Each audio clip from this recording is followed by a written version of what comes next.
Hello everyone, and thank you for coming. In my presentation today, I am going to be discussing The Art of War versus the Prince.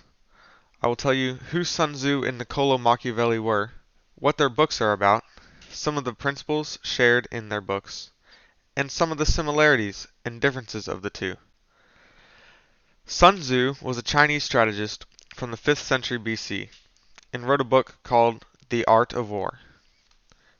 The Art of War is a book on military and war strategy, focusing on strategies and tactics that are not very well known. Robert E. Kahanen explains the world of Sun Tzu well when he says, Sun Tzu's Eastern world sees war focusing on the criticality of intelligence, deceiving to defeat the mind of the enemy, and knowing that relationships between things matter most in the strategy of war. What this breaks down to is Sun Tzu attacks the inside, making the enemy confused and weak, instead of sending in a full frontal assault, like you hear all the time.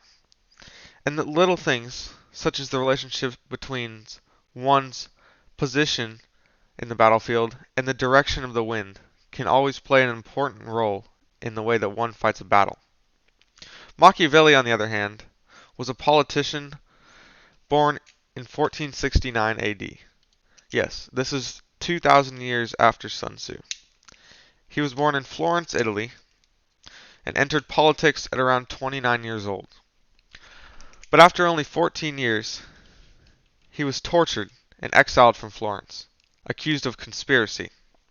He died shut out from his people in 1529.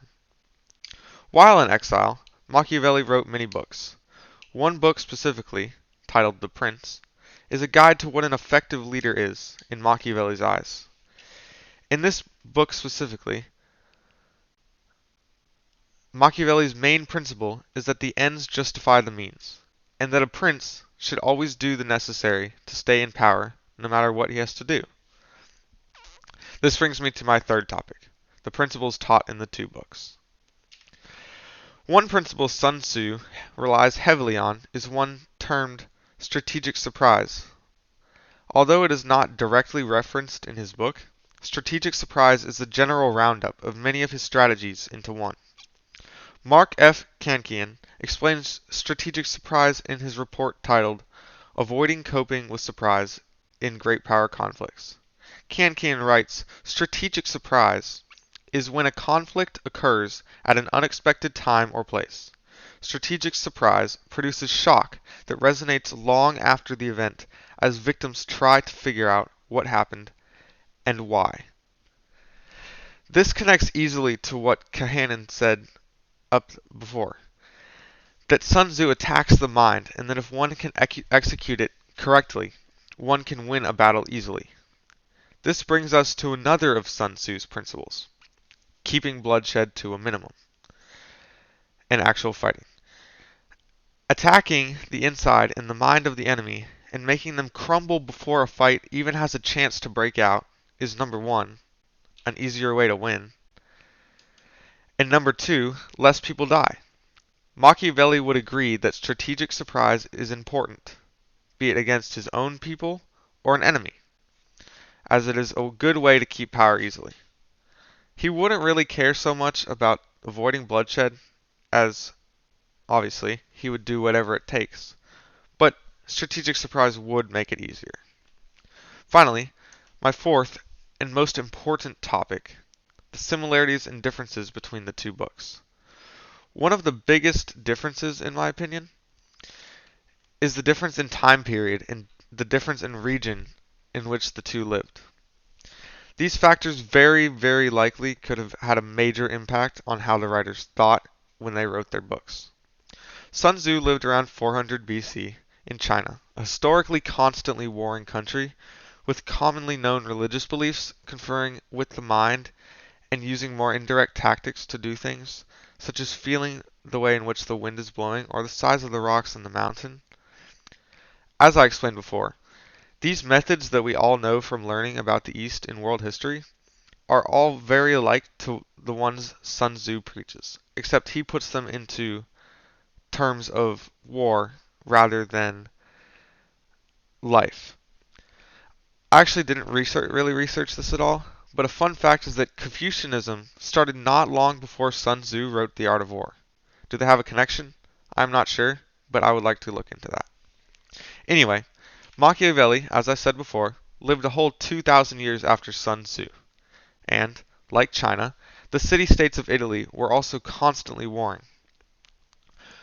But the key difference here is that in Europe, there has been thousands of bloody battles fought for ages, and that was just how wars were fought. Indirect tactics like Sun Tzu preaches just were not heard of as much. They just used cannons and swords and killed each other. I believe that this has a major impact on how Machiavelli wrote The Prince. While many people of his time disagreed with what he wrote about, actually almost everybody, the brutality of his time and the cultural acceptance of major violence still most likely played a role in his forming his opinions. In contrast, a similarity between The Art of War and The Prince is the emphasis on maintaining control. Sun Tzu's entire book is on ways to stay in control of a situation and tactics on what to do to gain control in the event that you are not in control. According to the oh, Machiavelli's book isn't the same way. It's actually very alike to what I just said. According to the exiled Florentine, it's important to put yourself as a leader before the people in order to keep the power over them. One analogy could be put Machiavelli in the shoes of Sun Tzu's army and the people in the shoes of Sun Tzu's enemy. Machiavelli would see it as his place to make sure that he is always on top. If he gets into a bad position with his people, he will do the necessary to change his position and find the top, or the quote-unquote high ground. To conclude, Machiavelli and Sun Tzu's writings are very similar and yet very different. Their principles align in some aspects and are completely different in others.